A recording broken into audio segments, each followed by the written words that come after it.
Tuan-tuan bersedia ke nak mati malam ni? Agak-agak boleh pukul 11.30 malam ni. Tuan-tuan tanya saya pun, anak kecil. Alasan.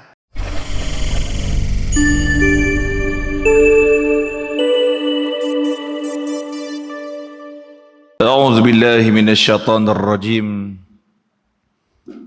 بسم الله الرحمن الرحيم السلام عليكم ورحمة الله تعالى وبركاته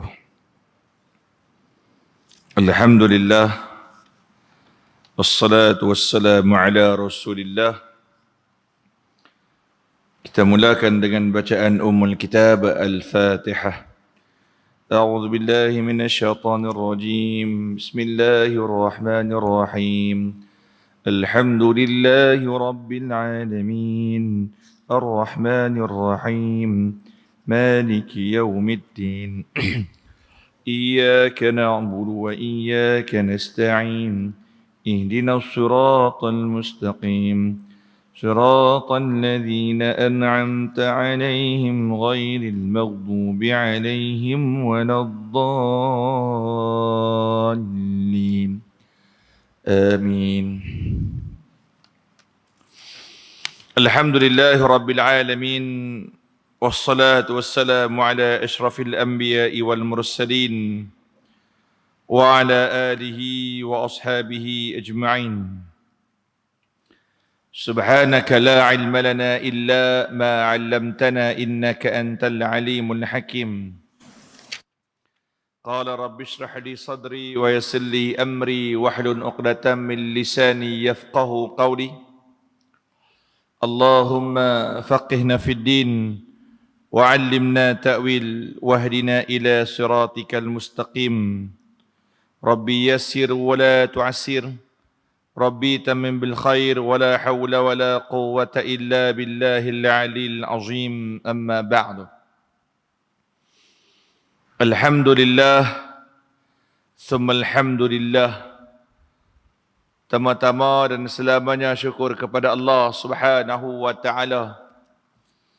Malam ni Allah masih panjangkan umur kita. Dan alhamdulillah Allah masih panjangkan umur kita dalam kenikmatan iman dan juga Islam. Sihat, waktu lapang dan diberi taufik dan hidayah untuk datang ke rumah Allah. Mudah-mudahan nikmat-nikmat ini dikekalkan oleh Allah kepada kita sampailah suatu masa kita semua akan pergi meninggalkan dunia yang sementara ini. Yang saya muliakan Tuan Imam, seterusnya barisan pengurusan pentadbiran Masjid Al-Marbawi, Merbau Kudung. Muslimin, muslimat, mukminin, mukminat, tuan-tuan guru, alim ulama, ustazah dirahmati oleh Allah Subhanahu wa taala sekalian. Sihat nak semua tuan-tuan? Alhamdulillah. Baik, macam biasa tuan-tuan, jangan lupa untuk berniat i'tikaf sebelum kita nak pergi lebih lanjut. Tak lupa juga kepada rakan-rakan media hari ini, saudara Nal dan juga Zairul, Kalam Ilmu Studio dan juga Penuntut Ilmu Studio. Baik, insyaAllah kita akan berkongsi malam ni dalam kitab Tanbihul Ghafilin. Sebenarnya kitab 40 hadis peristiwa akhir zaman tu habis lama dah. Saya tengok poster tadi pun peristiwa akhir zaman, saya kata dah 2 kali lipat dah. Tanbihul Ghafilin pun dah nak masuk tajuk kedua dah. Tapi tak apa. Bagus juga, dia ada kaitan juga untuk kita memperingati tentang akhir zaman. Lama saya tak kuliah ni. Saya 4 hari straight forum. Kan forum kita relax sikit, kita tanya soalan, panel tolong jawab, kita hurai sikit. Hari ni baru start balik kuliah. Setelah mana 4 hari jelajah bersama dengan Ustaz Imam Muda Ashraf di 4 masjid, 2 pulau, 2 seberang. Yang tu hari ni baru boleh mula kuliah balik macam biasa.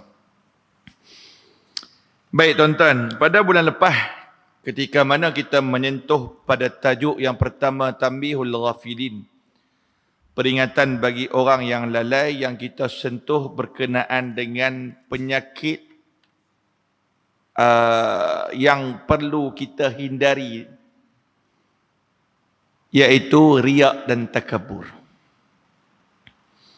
Riak dan takabur. Sebab apa? Dia akan menghilangkan keikhlasan hati kita dalam beribadah. Jadi kadang-kadang manusia ni dia berasa diri dia paling baik. Dia berasa diri dia paling betul. Kan, sebab tu tak pelik tuan-tuan, ada manusia yang berasa diri dia pandai pada orang lain. Sebab orang yang merasa pandai itu dan juga pendidikan itu juga merupakan antara punca pertama manusia boleh jadi takabur. Pendidikan. Bila dia pergi usrah, dia pergi kuliah, dia mengaji secara formal ataupun tak formal, mengaji, pandai, belajar, pandai baru 3-4 kali pergi. Tak kira lah walaupun sampai dia sampai ke sijil yang terakhir sekalipun. Bila sampai ke sijil ataupun formal, kalau pendidikan di dunia ni, formal lah secara formal, PhD lah. Bila dia sampai ke peringkat tinggi, abang siap-siap, antara perkara yang boleh menyebabkan kita takabur, pendidikan. Pendidikan. Sebab tu antara kita tengok kerosakan apabila manusia mula sombong dengan ilmu dia. Yang kita pernah sentuh pada bulan lepas juga, kemuncak kesombongan seseorang itu ataupun kemuncak kesombongan, klimaks kesombongan seorang penuntut ilmu apabila dia merasakan diri dia lebih pandai pada tok guru dia. Sebab itu Imam Al-Ghazali rahimahullahu ta'ala menyatakan pendidikan akan boleh menyebabkan kita jadi sombong. Bila dia sombong, dia rasa diri dia pandai. Dia berasa diri dia tahu semua. Tu tak pelik. Tak pelik bila ada golongan-golongan, ada manusia yang mutaakhir ni, yang baru-baru ni bawa keluar kenyataan hal pelik-pelik. Contoh, tak mau sebut nama tuan-tuan, sebut hanya apa yang dia bawa keluar saja. Sebab mereka ni buat live. Contoh tuan-tuan, apa dia? Dalam Quran tak sebut pun berkenaan dengan tudung. Buat apa nak pakai tudung? Orang pun share. Tuan-tuan tahu dia disebut lagu tu, kemudian ada pula influencer pergi ambil kenyataan dia bubuh dalam TikTok mereka. Anak-anak muda lah ni tuan-tuan, generasi sekarang ni TikTok. Mereka punya orang kata rukun iman yang ketujuh, beriman kepada apa yang sebut dalam TikTok. Tuan-tuan tahu tu. Tak ada tabayun lah, ambil rembat terus semua. Sampai mereka pun kata, oh betul rupanya tak ada. Dalam Quran tak ada rupanya. Pakai tudung, so tak payah pakai tudung lah. Dalam Quran tak ada. Kira siapa-siapa main komen, kalau komen-komen, dia komen dia kata, ni mesti pakcik tua yang duk layan Facebook main masuk. Dia akan gelar kita lagu tu. Generasi sekarang ni. Beriman dengan TikTok gila-gila. Nanti main lagi, lepas nanti satu generasi ni habis TikTok, dia main pula keluar Halim tak. Begitu. Jadi orang pun pakai share habis. Yang tak tahannya ramailah orang yang juhal. Orang yang jahil mula berkata-kata. Rupanya ulama kita telah melakukan kesilapan dalam menafsir Quran. Kemah cendol dia ni. Kan? Quran tak menyatakan pasal tudung, nak paksa orang pakai tudung. Lepas tu kata pula orang masuk neraka dan sebagainya. Apa benda ni? Kan? Tu. Dapat video tu, dia hantar main saya tanya kita. Tanya ke saya. Ustaz betul ke? Mereka kata dalam Quran tak ada sebut pasal tudung. Dia bertanya lagu tu. Jadi saya tanya balik siapa dia? Dia habaq nama sekian. Nama tu saya tak pernah kenal. Siapa dia? Kutlah nama ulama apa ke boleh kita tahu ni tak pernah kenal. Perempuan pula tu yang habaq. Orang Malaysia. Kan tak ada pun tudung dalam Quran. Dia habaq dalam Quran tak ada pun tudung. Saya jawab senang kat dia. Betul ke dia baca Quran? Tu soalan dia balik. Itu jawapannya. Betul ke dia buka Quran? Yang hampa pi rembat semua kenyataan dia pasal apa? Yang kenyataan ulama hampa pi nak lawan sangat. Tiba-tiba kenyataan mana-mana mai terus hampa percaya. Dah pasal apa? Betul ke dia baca Quran? Betul ke dia tadabbur dan dia tafsir dengan betul ke menggunakan tafsir-tafsir para ulama mufassirin? Bukan dia tafsir sendiri ya. Membaca tafsir yang telah dikeluarkan oleh ulama mufassirin, ulama tafsir-tafsir terdahulu. Kita dah tak layak dah tafsir Quran, tuan-tuan. Kita dah tak layak. Kita hanya menukilkan kalam-kalam ulama. Kalau dalam bab tafsir, mufassirin, ulama mufassirin. Contoh dia Ibnu Katsir, Zamakhsyari, Qurtubi. Lagu tu. Betul ke tak ada tu, tudung tu? Dia buka betul ke? Tu persoalan dia balik. Bukan dia tanya, dia tanya lagu tu. Kita tanya balik, hang buka betul ke? Tuan-tuan, kalau dia buka betul, at least dia mesti jumpa. Kalaupun perbahasan berkenaan, perdebatan berkenaan dengan kalimat khumur itu berbeza pandangan, tetapi ianya tetap menunjukkan penutupan kepala. Di dalam surah An-Nur ayat yang ke-31. وَلْيَضْرِبْنَ بِخُمُورِهِنَّ عَلَى جُيُوبِهِنَّ. Kalaulah tafsiran khumur itu berbeza sekalipun, ianya jelas menunjukkan penutupan. Khimarun, khumur. Khimarun, tudung. Khumur, jamak kepada tudung. Plural. Singular, khimar. Plural, khumur. Jadi dah disebut. Okey, kalau dia buat tafsiran tak mau. Dia tak jelas sebut tudung. Yang sebut tudung ni siapa? Orang Malaysia je. Hang tak mau pakai tudung pun tak apa. Kan, tak mau pakai tudung pun tak apa. Pakai raincoat tutup kepala, tak ada masalah. Pakai kain blekat tutup kepala, tak ada masalah. Pakai kain batik macam dulu, pakai kain batik, keluar rumah pakai kain batik, jalan. Tak semestinya tudung. Kalau hang boleh pakai tudung saji, nak pakai tudung saji, jangan ditutup. Nak pakai tirai lansir rumah, pakai, jangan ditutup. Ala juyubihinna, melepasi paras dada. At least akan jumpa ayat tu. Dan lain satu lagi, kalau dia kata ini pendapat yang lain, pasti dia tak buka hadis Nabi Muhammad sallallahu alaihi wasallam itu. Dia akan ada, kan kita pernah mengaji dulu hadis akhir zaman, akan keluar satu golongan yang mereka mengatakan, Nabi sebut ni, mereka akan mengatakan dalam Quran saja, mereka guna Quran saja. Malah Nabi kata seolah-olah kalam-kalam aku ni bukan datang daripada Allah.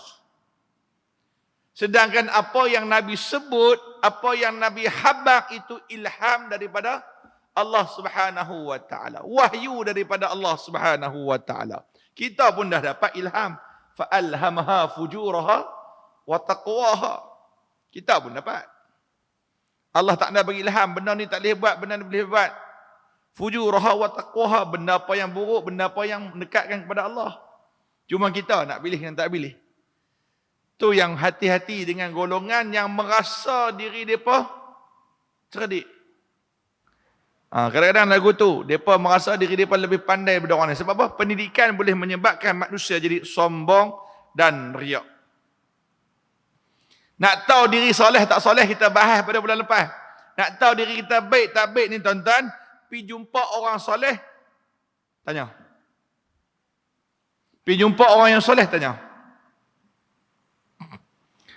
Tunjukkan rahsiamu, kata Imam Syaqiq bin Ibrahim, Tok Guru kepada Imam Al-Hatim. Kan kalau buka, tuan-tuan buka dalam kitab Ihya Ulumuddin, yang mana Imam Al-Ghazali, Ihya ke Bidayatul Hinayah, saya tak ingat, tak pasti. Tapi Imam Ghazali pernah menukilkan kalam daripada Syaqiq bin Ibrahim, banyak. Dia ahli tasawuf. Syaqiq bin Ibrahim ditanya, macam mana nak tahu saya ni seorang yang saleh? Sebab ada orang kata hang soleh. Contoh dia pergi tanya Syakik, dia kata, ni Imam Syakik, nak tahu macam mana saya ni soleh? Sebab ada orang habaq saya ni soleh. Tuan-tuan, kalau orang kata tuan-tuan baik, seronok tak? Oh, seronok selalu. Ustaz ni bagus ya. Baik ya, soleh betul. Dalam hati. Orang tahu aku mana. Orang tahu aku. Kan. Tapi apa jawab Imam Syakik? Cuba tunjukkan rahsia hang kepada orang saleh. Ada kita tunjuk rahsia kita? Dan tak cerita kan. Aib kita tobat lahum, tak cerita ke orang. Dan rahsia kita tobat lahum, tak cerita ke orang. Tak sungguh. Kan? Untunglah hidup zaman macam mana orang yang tak ambil perhatian sangat. Untung kok kadang-kadang tuan-tuan. Kadang-kadang orang gila publicity. Jelas. Ada manusia yang dia suka publicity. Kadang-kadang tuan-tuan kita tak dapat publicity pun syukur. Sebab apa? Untung. Orang yang dapat publicity ni tuan-tuan, kadang-kadang ada orang cuba duk korek apa yang ada kat dia. Ni saya sembang sekali dengan Imam Muda Ashraf kan. Saya sembang tiap-tiap malam ni kira balik pun lain. Balik lain tak boleh. Hari-hari habis forum pukul 10.30. Lepas tu pergi minum pula. Macam duk bisa minum kat tu. Pergi minum pula. Duk lepak-lepak apa semua. Habis ke 10. Habis start pukul 11. Lagi habis ke 12.30 baru balik. Sembang dia kata. Antara benda yang perlu dibayar apabila menjadi imam ataupun ustaz selebriti ni adalah rahsia kita sikit demi sikit. Wartawan cuba duk korek kata. Cuba nak tahu dan sebagainya. Tuan-tuan, ambil tahu. Saya kata, biar tak ada publicity pun tak apa. Terani pun tak apa dah. Orang tak kacau. Tidak. Pi mana-mana pun tenang. Sungguh cakap. Pi mana-mana pun tenang. Tapi ada orang suka hak jenis masuk dalam TV. Dia pun suka lagu tu. Dan antara perkara yang perlu dibayar adalah privacy. Privacy kan hilang. Itu adalah bayaran kepada publicity yang hang nak. Mula-mula seronok orang duk ambil gambar apa semua seronok. Lama-lama jadi rimah. Ya betul kan? Jadi rimah. Nak makan pun kena makan tempat tersorok. Dah sungguh. Kalau tidak nak makan lagi, kita jadi tak selesa. Tuan-tuan, privacy. Jadi yang paling takut, orang akan cari rahsia kita untuk dijadikan modal. Untuk dijadikan modal. Sebab tu tuan-tuan untung. Kan? Biar orang tak kenal kita sangat, tak apa. Lagu tu. Tapi kelebihan juga ada. Menggunakan publicity itu, jalan publicity untuk meluaskan dakwah. Itu pun bagus. Kan? Ada pro dan kontra. Yang tu. Jadi tuan-tuan nak kata kita ni soleh tak soleh, tunjuk rahsia hang dekat orang salihin. Maka bila mereka redha, itu bererti engkau betul-betul soleh. Yang kedua, tawarkan dunia kepada diri sendiri. Tuan-tuan nak tengok kita bagus tak boleh, tengok tawaran dunia kat kita macam mana. Beza tawaran dunia, tawaran akhirat. Ni bulan Ramadan nak masuk tuan-tuan. 19 hari. Kalau panjang umur 19 hari lagi. Kalau tak ada panjang umur, Ramadan tahun lepas lah. Tu je. Kita tak tahu. Mati itu satu rahsia Allah. Hanya Allah yang mengetahui. Kalau panjang umur, sampai Ramadan lagi 19 hari. Walaupun jadual kita bawa keluar apa semua, tarikh, tazkirah ke, imam tarikh bawa keluar habis semua. Kalau sampai, tak sampai, no, macam mana? Kan? Dah sampai dekat tu je umur kita atas muka bumi. Masuk Ramadan, ada tawaran tak? Allah Ta'ala bagi. Ada tawaran yang begitu luas. Kan? Tawaran bonanza Allah Ta'ala bagi. Allah Ta'ala bagi semua ibadah yang sunat jadi pahala wajib. Kemudian dilipat kali gandakan 70 kali ganda. Tapi tuan-tuan, tengok. Adakah tawaran akhirat dengan tawaran dunia yang kita pilih? Contoh, nak tengok kita soleh tak soleh. 10 malam yang terakhir. 10 malam yang terakhir. Tuan-tuan, 10 malam yang terakhir ni Nabi ikat kain dia. Abang-abang tak mau bersama dengan isteri, ikat kain.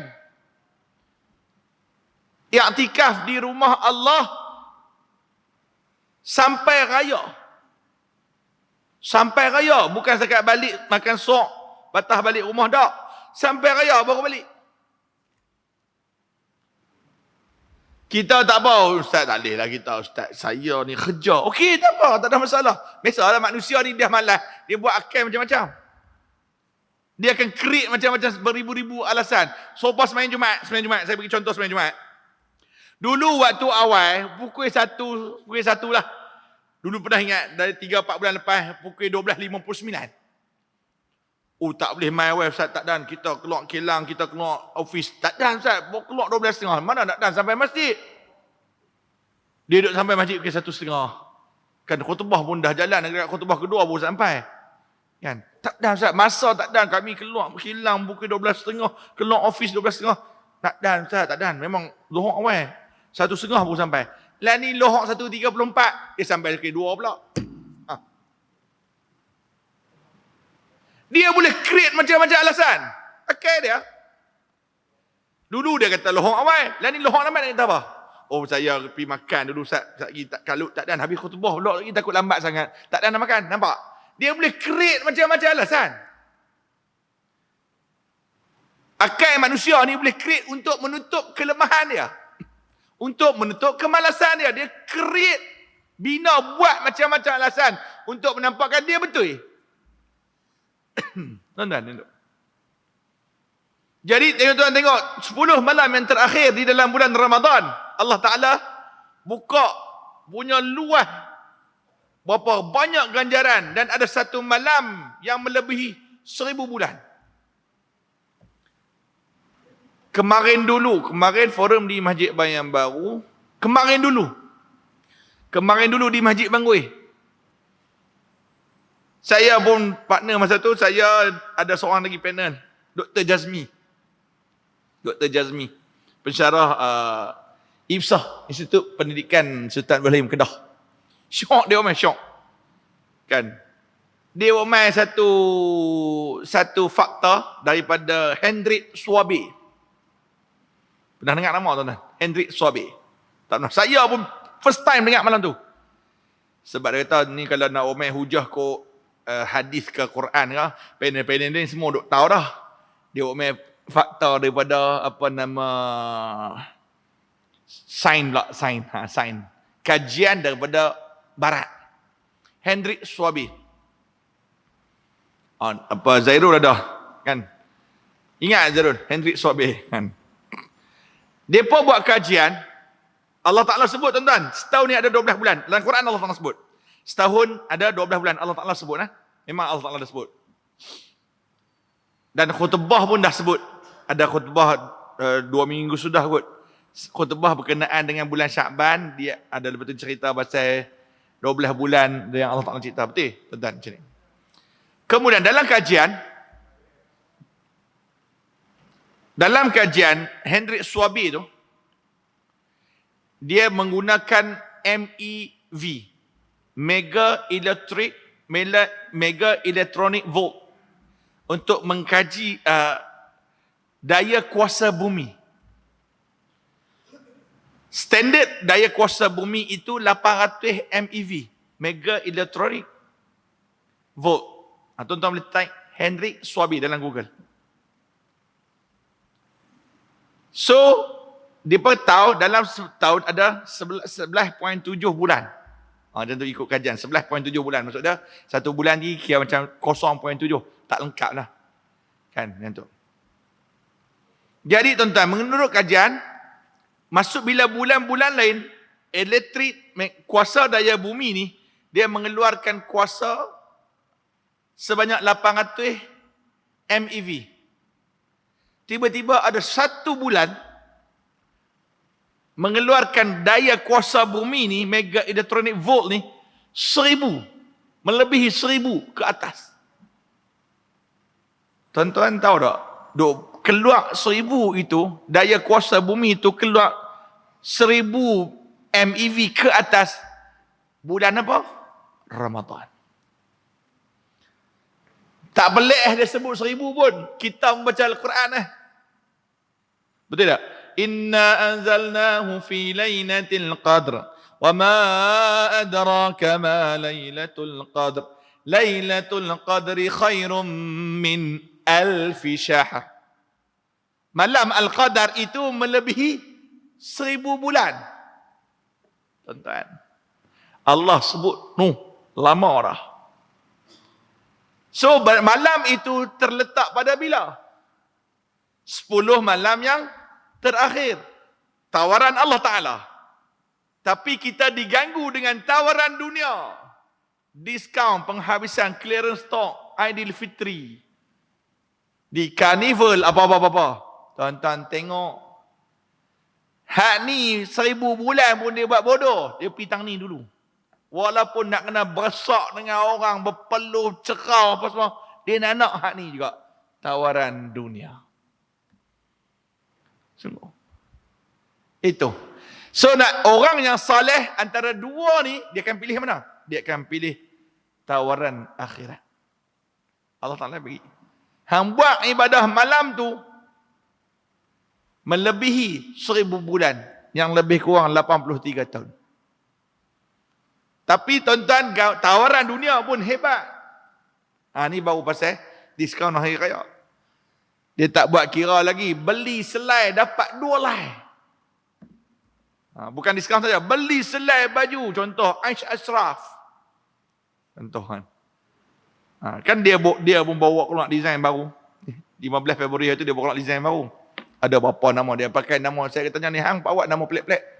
Nama daripada Turki. Esprata. Nama-nama aku tu. Nama. Saya kata nama sebut pun susah. Design pun design baru. Contoh, kalau dia buat betul-betul tawaran. Beli selai hak bapak punya, dapat anak 2 lai. Agak-agak orang nak cari data Qadar kan, pergi butik dia sampai ke 1 bagi. Tak, sungguh. Kita buat baju raya pun dah kalah. Tu baru tawaran bab baju raya. Sebab tu kata Imam Syaqiq, tawarkan dunia pada hang. Kalau hang pulun nak dunia, bermaksud hang benar, hang belum lagi orang yang saleh. Dan yang ketiga kata Imam Syaqiq bin Ibrahim, tawarkan kematian kepada hang. Tengok hang berani tak berani.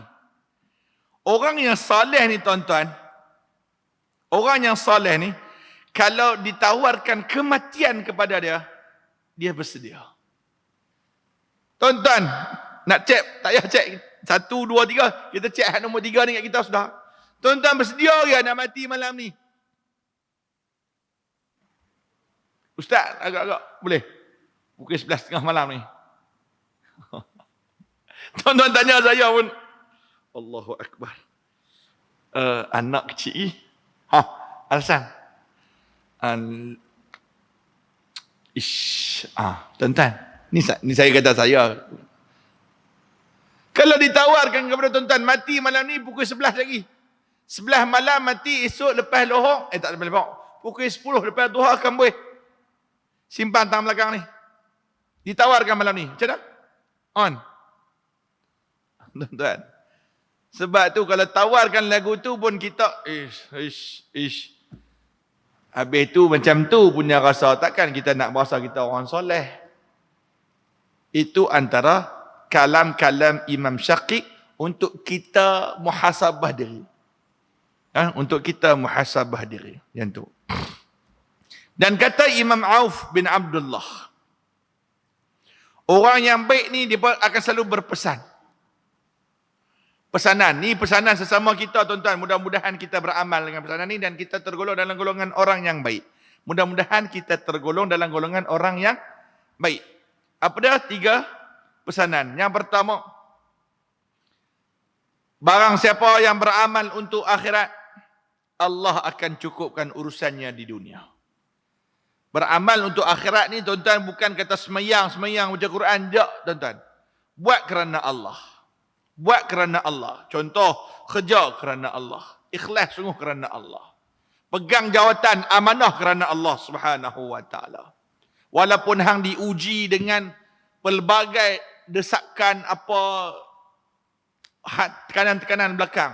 Contoh-contoh dia ni pegawai JPJ, ni contoh, ni live abang saya contoh nah. Dia pegawai JPJ, tak pun dia pegawai immigration. Dia seorang yang sangat amanah. Sangat amanah. Tiba-tiba dapat satu tawaran dekat dia, ni nama dia Fairuz. Saya tak payah pakai nama orang ni, nama Fairuz. Nama dia Fairuz. Seorang pegawai immigration di Melaka, contoh. Tak payah Melaka, Pulau Pinang sudah. Pulau Pinang. Tuan-tuan, tiba-tiba ada satu toke besar main kat dia. Fairuz, you tolong sama I tolong sama you. Lorak dia jadi lain tau. Lorak jadi lain lah. Hang tolong aku, tolong hang. Tak kira kata kita resi lah kan. You tolong sama I tolong sama you. Fairuz, ada lebih kurang 8,000 orang yang mana bukan Malaysia punya orang. Bukan Malaysia punya orang, baru nak masuk. Mai. 3 boot. Boleh lepas tak? Satu kepala, tak banyak, 500. Satu kepala 500 darat dengan 8,000, tuan-tuan. Apa Nan? Tak tekan kalkulator kan? Matematik tak tahu apa nak cerdik, dia ke ni? Subhanallah, 4 juta. Tuan-tuan, 4 juta. 500, satu kepala 500 darat 8,000. Betul? 4 juta. 4 juta tuan-tuan. Tak apa, kita buat cergas punya, kita buat cepat punya kerja. You on, you target you punya pegawai, tolong pelepas. Satu kepala 500. Tuan-tuan, ni. Dengan 4 juta tuan-tuan. Gaji Fairuz ni, sebulan 4,000. Setahun baru 40,000. 50,000, kira setahun 48,000. Terang nak boleh sejuta, dia kena kerja berapa tahun? Kalau dia kerja 10 tahun pun baru boleh 400,000. Betul tak? Dia tawar lagu tu, tuan-tuan. Tapi bergantung kepada iman. Orang yang baik dia kata apa? Ingat, Allah Ta'ala melihat. Maka bila ada lagu tu, tuan-tuan, dia peringat. Tak apa, hang walaupun gaji hang 4,000, hang amanah berkat. Allah mudahkan urusan hang di akhirat sana nanti. Tapi orang selalu mengejar 4 juta tu. Mereka tak tahu di akhirat sana nanti akan dipersulitkan urusan mereka. Kita duduk di dunia, sat. Duduk di akhirat berapa lama? Lama. Perbandingan dunia dan akhirat sudahlah tuan-tuan. Satu hari akhirat bersamaan dengan 1,000 tahun dunia. 1,000 tahun dunia tuan-tuan. Habis panjang umur berapa kita ni? Habis panjang. 100 tahun. Habis panjang 100 tahun. Tu pun tak sampai . Kalau sampai pun kencing mengata dah. Tak, kalau sampai pun kencing mengata. Bukan kencing cakap menghong dah. Ni kencing betul, ni kencing mengata. Pakai pampers, cucu duk mop lantai. Tok Wan kencing tak berhenti. Nak hidup apa? Dia kata dunia macam tu. Sakit habis semua. Lutut sakit. Kan? Jantung sakit, darah tinggi, kencing manis, mata rabun. Nak apa lagi dunia? Tak ada apa dah. Tapi masuk dalam kubur tuan-tuan. Di akhirat sana nanti beratok tu disebut 40 tahun ke? Bayang tak payah 40 tahun, ambil 40 hari sudah. Nak beratok saja tunggu 40 tahun. 40 tahun akhirat tuan-tuan. Nak kali dengan 1,000. Oh banyak, bukan kali 1,000. Darat dulu dengan per hari, darat pula dengan per 1,000 tahun. Beratok saja, tunggu. Tunggu bodoh lah macam ni. Tu di mahsyar. Bagi orang hak lagu ni, yang mana buat melakukan pecah amanah dan sebagainya, lagi dia rasa lama. Akan tetapi, sebab tu Allah, orang yang baik kata apa? Kata Auf bin Abdullah, hang beramal untuk akhirat, Allah permudahkan urusan hang. Dunia pun Allah Ta'ala permudahkan urusan hang, akhirat pun Allah Ta'ala permudah urusan. Sebab tu kata orang, kata sahabat, ketika mana Nabi menceritakan tentang suasana di akhirat sana nanti, orang yang beramal saleh ni tuan-tuan, dia berdiri, orang lain merasa seperti mana berjuta tahun. Dia rasa seperti mana solat 2 rakaat sahaja. So pilih anak-anak dunia yang 4 juta tu atau anak-anak ganjaran di akhirat sana. Itu orang yang saleh. Dan katanya lagi yang kedua, orang yang baik-baik ni dia kata apa? Sesiapa yang memperbaiki hubungan dengan Allah, Allah akan memperbaiki hubungannya sesama manusia. Cari Allah, Allah akan cari, bahagiakan dia, perbaiki hubungan dia sesama manusia. Dan kata Auf bin Abdullah yang ketiga, iaitu siapa yang sentiasa memperbaiki hati dia. Tuan-tuan ni, kita punya kunci. Kalau hati ni buruk, satu badan buruk. Kalau hati baik, semua baik. Yang duk dengki kat orang bukan tangan, tuan-tuan, hati. Yang duk tak puas hati kat orang, hati. Duk cemburu kat orang, hati. Cemburu orang, main masjid pun dia cemburu. Beli kereta baru pun dia cemburu. Anak orang masuk mesti pun cemburu. Tak semua. Tambah-tambah orang kata Melayu ni cukup mau dengan dengki ni nombor 1 Melayu. Betul tak? Sampai orang Melayu ni diberi gelaran antara bangsa yang paling dengki. Uish, sedih kat tuan-tuan saya pun. Wallahualam. Kan? Kita orang Melayu bahasa.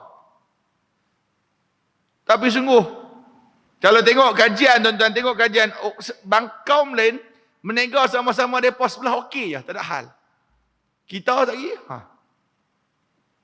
Nega pula nasi lemak, sama-sama nasi lemak. Hak sebelah ni je orang pergi. Sebelah tak ada 2 orang, 3 orang. Sekali dia bilang kata, Daddy pakai santau ni, pakai ada, mesti ada punya ni. Dia pakai tangkai mana ni. Tuan-tuan, walhal kawan tu masak sikit punya sedap. Dia tak rasa dia punya masakan sedap. Alah tak puas hati dia. Pergi jumpa Tok Bomo terus. Orang Melayu. Kan? Hak sembang terah Melayu. Tuan-tuan. Jadi tuan-tuan, perbaiki hati. Kita tolak bab Melayu tu. Kita ambil peribadi seorang Muslim. No? Tak usah. Melayu ke, Cina ke, India ke, Mamak ke, apa ke, itu hanya bangsa. Kita ambil dulu peribadi sebagai seorang Muslim. Perbaiki hati. Jernihkan hati. Dia kena tajdidkan balik niat kita atas muka bumi. Tajdid tu apa? Memperbaharui. Untuk apa aku nak buat benda ni? Untuk apa aku nak dengki kat orang? Untuk apa aku buat? Apa yang aku dapat dengki kat orang? Kan? Untuk apa aku dapat aku ni? Untuk apa aku cemburu dekat kejayaan anak dia? Dah rezeki anak dia aku tu. Untuk apa dia dapat bini nombor 2? Rezeki dia bini 2. Nak cemburu pasal apa? Untuk apa nak dengki anak dia tu masuk mesti ke? Untuk apa dia ni dapat cucu yang baik ke? Untuk apa nak dengki? Rezeki dia. Kan? Bila hati baik, maka Allah akan memperbaiki zahir yang ada pada diri dia. Tuan-tuan. Nah, tuan-tuan yang tu. Jadi, tajdidkan balik, bersihkan hati. Ikhlasan hati kerana Allah Subhanahu wa taala. Kunci utama hati. Nah, kunci utama hati. Wallahu taala alam. Kita berhenti tekan tuan-tuan.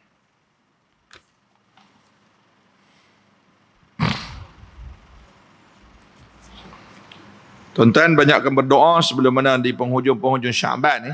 Tak ada penghujung sangatlah. Duk ada lagi 19 hari, 18 hari. Doa tu Allahumma balighna Ramadan, Allahumma balighna Ramadan, Allahumma balighna Ramadan tu tuan-tuan amalkan, terus-terus beramal. Boleh dah start engine.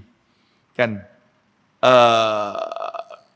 Ketika mana ditanya berkenaan dengan persediaan untuk menghadapi Ramadan. Kan masa forum tu, ustaz yang jawab tu Ustaz Ridauddin. Bagus. Apa yang dia jawab? Tuan-tuan beli baju raya siap-siap. Baju raya tu beli siap-siap. Kuih raya pun beli siap-siap lah ni. Lah ni beli dah siap-siap. Malam ni, esok, pi bawa anak bini shopping siap-siap. Baju raya, kuih raya. Beli siap-siap. Tirai baru ke. Nak cat-cat rumah siap-siap. Masuk Ramadan, tutup buku bab shopping. Ibadah. Dok ni sungguh. Betul. Betul. Kita banyak habis masa waktu Ramadan untuk apa? Saat hidup fikir nak cari baju raya. Nak senondon pula zaman lah ni nak kena senondon. Kalau tak ada senondon tu kira dia telah melakukan satu kurafat yang besar. Kalau baju tak senondon ni. Yang boleh membawa kepada syirik kepada Allah Subhanahu Wa Taala. Dia rasa lagu tu. Tak ni pernah ditanya tuan-tuan, saya pakai baju lain. Kita badan besar susah nak cari saiz. Kan nak cari kalau sama dengan anak-anak, budak-budak, anak-anak kita semua kecil-kecil. Hak sulung pun badan walaupun dia anak kita, walaupun pak besar, anak tak semestinya besar. Lagu tu lah. Du kurus-kurus semua. So baju dia pas senang cari, baju pak susah, color lain sikit. Nalah bebai punya pasal color lain sikit, tak awal elok design, kita pakai color lain tu. Apa ustaz, tak sedondon pun. Awak pasal apa kalau tak sedondon? Ish, pelik ingat nampak. Tu, sopa aku ahli neraka. Tuan-tuan, cari siap-siap, sedondon ke, 2 dondon ke, 3 dondon, cari siap-siap. Sungguh. Saya, baju raya, saya settle lah. Dah settle lah. Semua saya serah kat bini. Dia pun cari.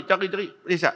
Bulan Ramadan, masuk satu Ramadan, kalau panjang umur masuk, tutup buku. Fokus. Kuih raya pun habis settle dah. Tunggu nak pergi ambil ya. Booking dah. Tambah sekolah pula lagi ya. Macam-macam kuih raya duk dah.